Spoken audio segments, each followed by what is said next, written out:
Welcome into Sportsmemo's betting podcast for May 17th. Happy Friday out there to you. Happy Friday to you, Teddy Covers. Welcome into the podcast. How are you? Hey, happy Friday. Where did that come from, happy Friday? It's like, a case of the Mondays, hump day Wednesday, now it's happy Friday? It kind of is, man. I don't know where it came from, but I like it. I'm running with it. But in our world, the truth of it is when you do this every day, the difference between a Monday and a Saturday is only how much media commitments we have. We do the pod on the weekdays, but as a handicapper, you're doing the same work on the weekends. So it's not like you get the weekends off. Nonetheless, happy Friday to you, Drew. I'll quit my bitching. Let's break down some games. Let's do it, man. We're going to talk the two NBA games, the one tonight and the one tomorrow, Eastern Conference and Western Conference Finals playoff games. And then we're going to hit about 5 or 6 MLB games on the Friday night slate, full Friday night MLB card. And let's get right into it, Teddy. We got Toronto at Milwaukee, 217 the total. The Bucks, 6.5 now. The one seed Bucks at home laying 6.5. I like it, Teddy. How do you feel here, Raptors and Bucks? Well, look, Milwaukee just survived and advanced in a game where they stunk most of the way. Under 40% from the field, just 25% from three-point range. 11 for 44 from beyond the arc, ton of three-point tries. They weren't hitting them throughout the contest, but they dominated the fourth quarter, particularly the last 3.5 minutes of that ball game. And the quotes coming out of Milwaukee after are, "We got lucky. We could play a whole lot better." Mike Budenholzer. Any coach that goes into a game without playing a game for 6 days is very worried. How are you going to play?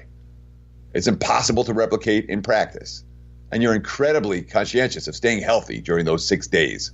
I think we're all glad to have played, and certainly to get the win. I'm sure they'll be better on Friday. There's something to be said for that. Brook Lopez, who was the hero in Game 1, but he wasn't the only one. The Bucks supporting cast around Giannis has been better than the Raptors supporting cast around Kawhi so far this postseason. Certainly showed in Game 1. Brook Lopez, quote, "It shows we can close out games in multiple ways, in different fashions. All throughout the playoff season and in the playoffs, different guys have been stepping up. Different guys have been having big nights. It's definitely good to see us win in a different way. I think going forward will be all right, though, if they weren't all like that." We haven't seen the Bucks in a lot of close games this postseason. Some of it's been competition, but some of it's been Milwaukee's execution that's been really strong from day one. Of course, we are talking about the single best point spread team during the regular season. Not number 2, not number 3. Milwaukee was number 1. They've been the single best point spread team here in the postseason. And the markets are saying, well, they're not saying zigzag, but they're certainly not giving Milwaukee the type of credit that Golden State has gotten at home. And, the Raptors didn't have a great offensive game in Game 1, 35% from beyond the arc. They did 15 threes, but 10 of them came before halftime, 37% from the floor. They didn't execute in the fourth quarter. Obviously, Kyle Lowry, the only Raptor to make a bucket in the fourth quarter. They had 3 free throws.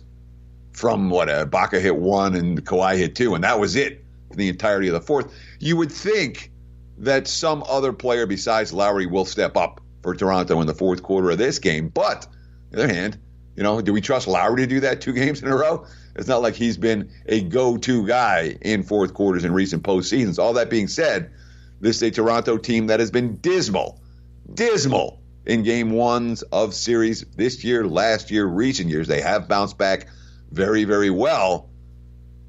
Kyle Lowry coming off the Game 1 loss. It sucks when you lose like that, but we had a chance. We got to learn from it and make an adjustment. Stay even-keeled, never too high, never too low. Just look at the film and get better. That's the right quote from Lowry. Whether it turns into execution for Toronto tonight is another question entirely. You can get my strong opinion on this game right now. Just $20 at sportsmemo.com.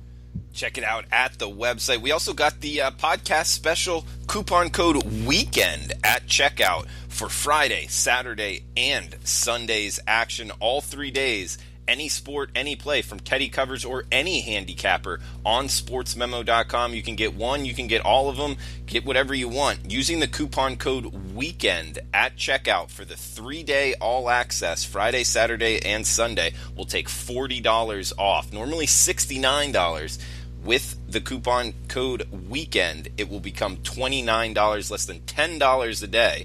3-day all access with the coupon code WEEKEND at checkout. Let's talk tomorrow nights. We're talking Saturday, May 18th, Western Conference NBA Finals game. We got Golden State at Portland. Teddy, it looks like 221 being the total. Minus 2.5 here. Portland coming home. The change of venues, obviously, is a reason for Portland being the favorite, as low as 2, but most places at 2.5 right now. It's surprising to me. I think the Warriors are the side here, Teddy. On first glance, I don't disagree. When you think about what happened to Portland last night, all right, they hit 18 threes in that game. Okay, 5 different Blazers hit multiple threes. They got great bench production. Seth Curry was on fire. Myers Leonard hit that 3. Rodney Hood had a great day. Lillard and McCollum were just fine. All right, I know they didn't play their best ball down the stretch, but they were just fine. They only missed 1 free throw in that ball game. There's a lot of they won the turnover battle against Golden State. And yeah, they covered the number, but they didn't win the game. And obviously, we're talking about game 3. They got to win the game, and they got to win it by 3 points or more, given the current number, in order to cover the number. I don't know the Blazers have a game that's a whole lot better in them. Now, do the Warriors have a game that's worse in them? Maybe. Looney hit every shot last night. The bench for Golden State, a bench that was a non-factor in the Houston series, and Kerr's like, I'm shortening my bench. We're not playing anyone.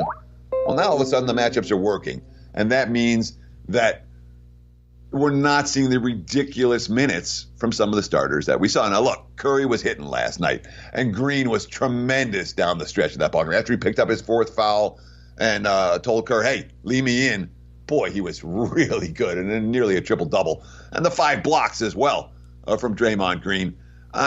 Golden State's the better of these 2 teams. Golden State's going to win this series, whatever Charles Barkley says. Look at the series price now. It's pretty clear, minus 1,600 on Golden State in a lot of spots, as low as 1,400. But, Blazers are 9-1 dogs to win this series. And we saw what happened with Golden State against Houston. They win the first 2 at home, go to Houston, lose game 3 and games 4, and now you got to win it again. I don't know if that happens twice, and I don't know that the Blazers are as good as the Rockets to do that. So, but game 3 is the must-win at home for Portland. The markets will most assuredly price it that way. They already have, as you mentioned, with 2.5, the prevailing number for the Blazers as we speak. I'll just put it this way. If I'm playing the side in this game, I will not be involved on the Portland side. It'll be Golden State or pass. Total-wise, we cashed a big ticket last night with the over in Portland State and Portland State. Golden State and Portland. This is not Big Sky basketball. I don't know that I'm going to get to the window with the over again. And number one, the totals move significantly. We've seen the markets adjust. And if you watched last night's game during crunch time, the defense was there for both squads. And I wouldn't be surprised some of that carries over into game number 3. So big ticket on the over for game 2. Slight lean towards the under for game 3. Portland State, this isn't Big Sky basketball.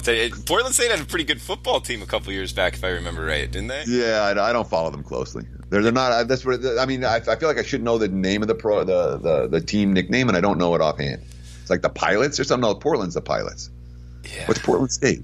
I don't know, man. I got to look it up. It's going to make me crazy.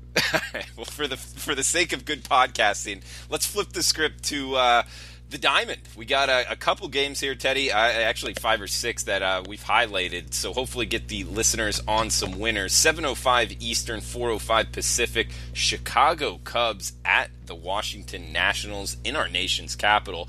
We got Cole Hamels coming from the left side versus Max Scherzer, obviously coming from the right side. Mad-eyed Max on the hill. And don't look now, Teddy, but the Nationals laying minus 150. This Nationals team that was all banged up, getting a little bit healthier, but still commanding a huge price tag here. I get it, Scherzer's on the hill. I'm not laying that price tag with the Nats at this point in the season. Going against the Cubs, who after their slow start, I believe 1-6, now have been playing some pretty good baseball. Total of 8 here. What are you thinking, Cubs versus Nats, Teddy?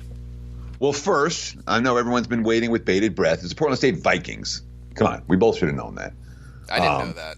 I should have known it. It's just sometimes you get just too much stuff in your head, and some of it starts to fall out. Apparently, it's that. When it comes to the Washington Nationals right now, and note, the Nats have legitimate positive momentum right now. Back-to-back wins. I don't think they had a 3-game winning streak all season.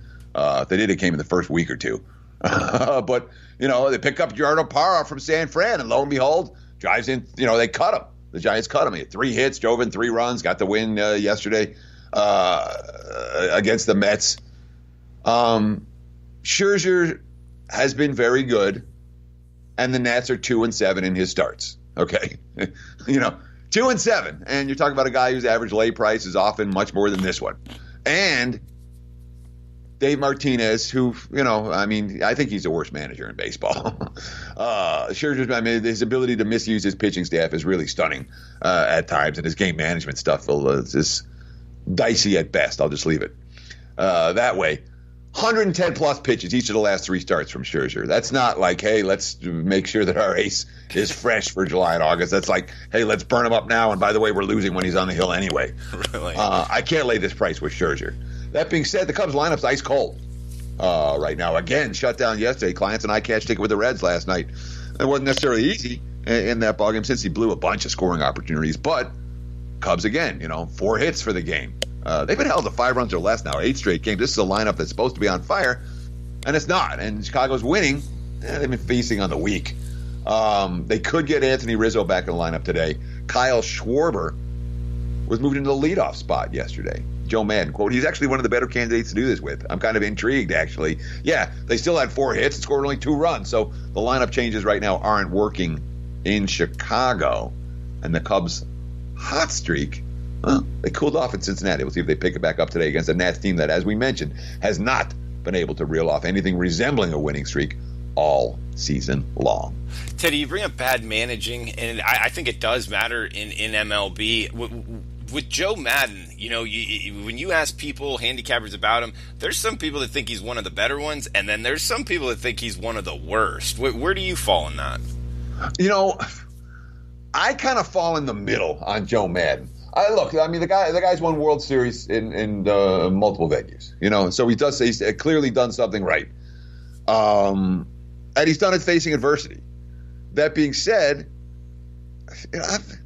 I'm going to put myself in the Madden fan category as opposed to the Madden's a clown.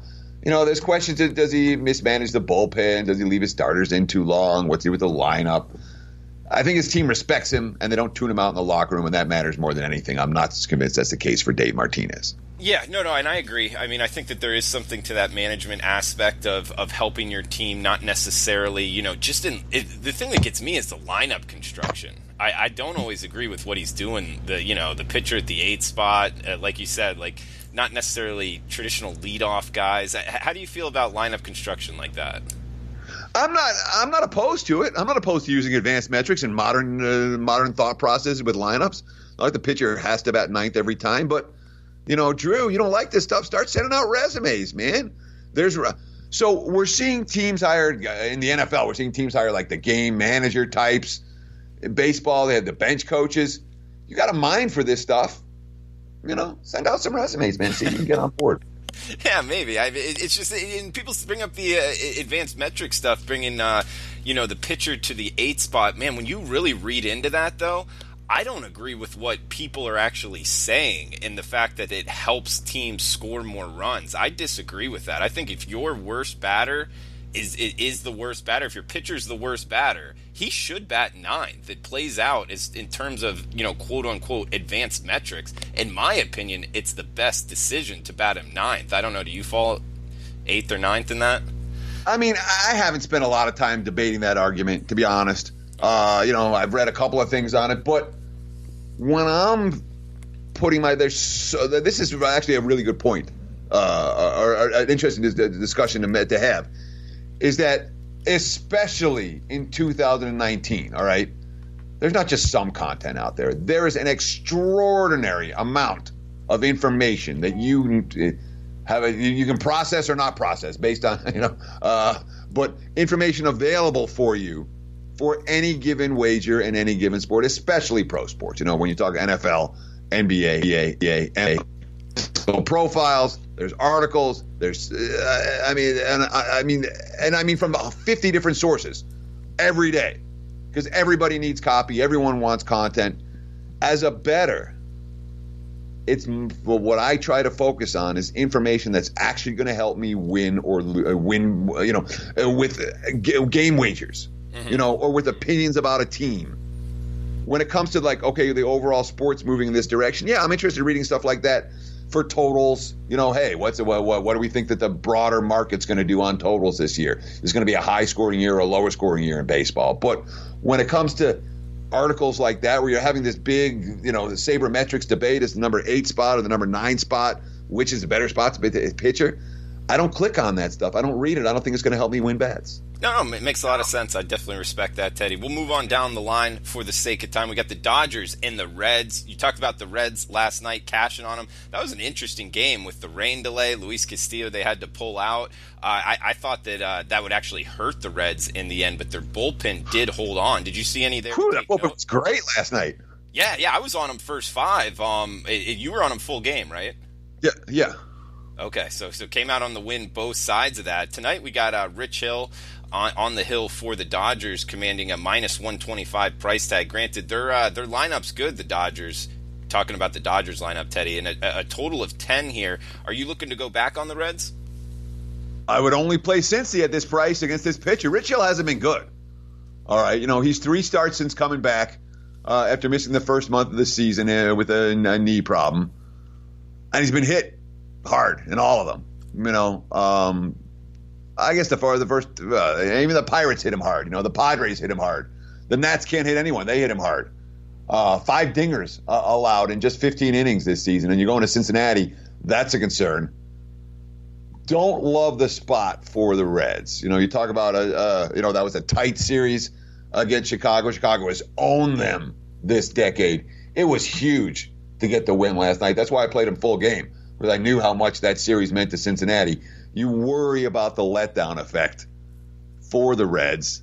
And again, they're not a team that's been putting together winning streaks. They're not a team that's been dominant at home. And the Dodgers lineup, I mean, we know what they're capable of doing. But on the other hand, Puig, we talked about him yesterday as being a guy who was just getting hot for Cincy, and then 0 for 5 last night and blew a bunch of run-scoring opportunities. I love to see him going against his former team today. I think that's a fascinating matchup. And it might be pro Puig for this one. Like I said, I can't lay with Hill, especially against someone. I think DeSclafani's got, he's got potential, though. Boy, I don't know that his stuff matches up well. Dodgers are hitting everybody right now. I do lean Cincy here, but I did not get to the window with it. And Teddy, one thing on Twitter, by the way, you can follow Teddy on Twitter at Teddy_covers or myself at Drew Martin Bets. Guys asking a lot of questions on rules with betting, and as more mainstream people come into the betting markets, wanted to just ask you a question because I know you'd be good at explaining this. Rain delays, pitcher going out, obviously that matters. When the game goes 5.5 innings and it becomes an official game, let's say that it got called in the 6th inning. First 5 inning wagers, both sides and totals. How are those graded in that situation? Those get paid. I mean, if last night's game would have been rained out with 1 out in the 6th, when they had that long rain delay, yes, the game would have been over. They would have paid out first 5s. They would have paid out Cincinnati tickets, straight bets. They would not have paid out the run line bets. Would all be refunded. The total bets would all be refunded. Run lines and totals, you need a full game to get played. But the 5 inning cash is there. Okay, and when you say you need a full game, that means either the home team winning, and so 8.5 innings, or all 9 innings or more being played, then totals and run lines get paid. If not, if it gets called in any form or fashion before that, it's all refunded? Correct. It all becomes a no action, and you get your money back. Thanks for explaining that. Reading the fine print. It's great. It's great when you have an under and the score's 17-2 and it gets rained out in the 8th. Oh, absolutely. I mean, it works both ways, and in the long run, hopefully, it will all lay out accordingly. But no, it's a big thing to know in sports betting, and when people going in, know the rules, know the fine print for situations like that, right, Teddy? Yeah, but let's be real. I mean, you don't. I don't expect anyone to go in and read 62 pages of fine print. What happens is you thought you were going to get paid on a wager and you didn't, and now you're like, what the F just happened?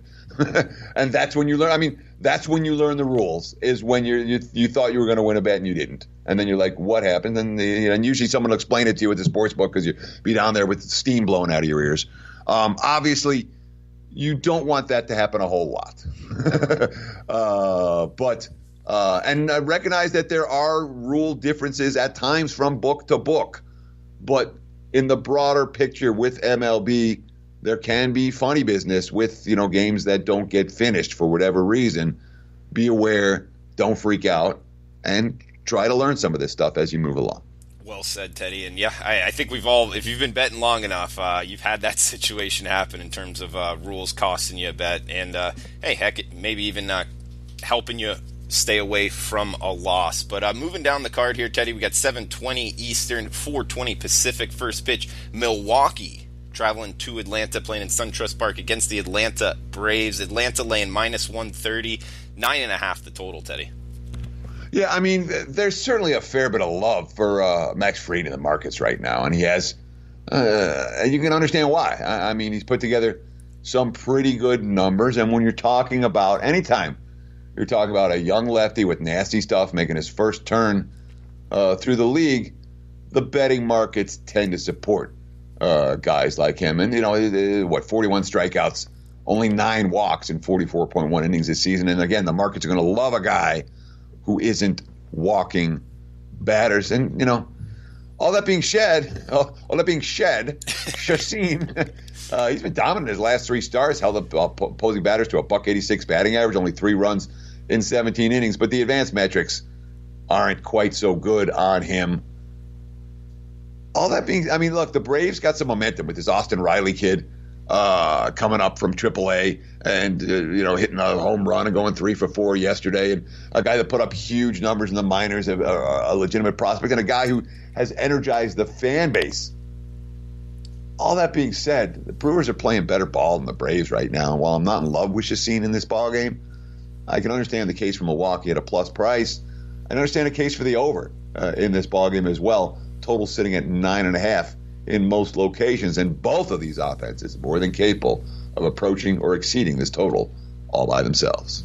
Coupon code WEEKEND at checkout will give you the next 3 days all access all through the weekend with Teddy covers every play, NBA, both in NBA and MLB, for just $29. That's $40 off the price tag at sportsmemo.com using the coupon code WEEKEND. 3-day all access for any and all handicappers you would like to choose. Teddy covers being a great choice. Teddy, let's talk one more game on the MLB slate, likely the biggest one here as far as how good these two teams are. We got Houston at Boston. The Red Sox starting to heat up after their less than stellar start to the season, but no way I'm looking to step in front of this Houston team, Teddy. They are good. They are pounding people. They are winning by multiple runs. We got Cole on the hill for the Astros, Porcello on the hill for the Red Sox, 9.5 being the total, with the hot Astros laying, mid-130s now. What are you thinking, Astros at Red Sox? Yeah, and you can read my full analysis for this game right now at sportsmemo.com, because I used the Houston Astros as a free play for today. Yeah, the Astros are hot. They're not just hot, they're ridiculous right now. And when you have a team that's ridiculous, you don't step in front of them, period. 11-1 their last 12 ball games. They've won every one of those 11 games by multi-run margins. They scored 9 runs or more 7 times during that span. The Astros lead the major leagues in OPS, batting average, number 2 in home runs, number 1 in slugging percentage, number 1 in on-base percentage. I mean, they're every stat you can think of. Houston's number 1 or number 2 in offense. And then you have Garrett Cole on the hill today. He's an ace. He's got a good track record against Boston. And oh, by the way, did I mention that it's playoff revenge? And the Astros are talking about that. It's not something, oh, well, yeah, they knocked us last. No. They took our World Series title last year. That was ours to win. And Boston got to the World Series ahead of us and beat us in the playoffs, and they took our title. And it's, you read the quotes out of that Astros locker room. They're coming to play tonight. That's all I'm going to say. In Boston, yeah, they've been hot lately. Sure, they've been hot. Well, Let's see who they played. The Rockies aren't any good, and the Mariners aren't any good, and the Orioles aren't any good, and the White Sox aren't any good, and the A's were slumping. Oh, they lost a couple against the Rays, but they beat the Tigers. It's like Boston's been beating the weak. I do not trust them yet against the strong. The Astros are chalk here for a reason, and like I said, I do have a free play up recommending a play on Houston, and frankly, I recommend a play the current price, minus 130, minus 135. I wouldn't argue if you take them on the run line at the plus price, plus 115 or higher. They continue to cover on the run line, and that offense is scary. Porcello's track record against them, not all that good. Teddy, great breakdown as always. Guys, check out his free play on sportsmemo.com and his service for a huge discount, $40 off, $69 normally, just $29 for tonight, Saturday, Sunday, 3-day all access. Coupon code is active for today and tomorrow. Using weekend at checkout will take $40 off his 3-day all access. You can also get another handicapper, 3-4 handicappers, whatever you want to do this weekend. How risky you feeling? Heck, hopefully we put you on a bunch of winners and you have a very profitable weekend. But for Teddy Covers, I'm Drew Martin. We'll have Teddy back on Monday. He goes 3 straight. And Teddy, as the host of the Sports Memo podcast, I think that's a record. Thursday, Friday, and Monday with the same handicapper. So hats off to you. No. Sometimes in July when everyone's on vacation, you're stuck doing it for the same 2 guys do it for a whole week. That hasn't happened to me, though. I didn't start until right before It's football. coming. Don't look for me a lot in July, brother. Well, we'll see. Hey, it's only May, and hopefully you can continue the hot streaks. So check them out at sportsmemo.com. Guys, thanks for tuning in. Have a fun, safe weekend. Best of luck with your bets, and we'll talk on Monday.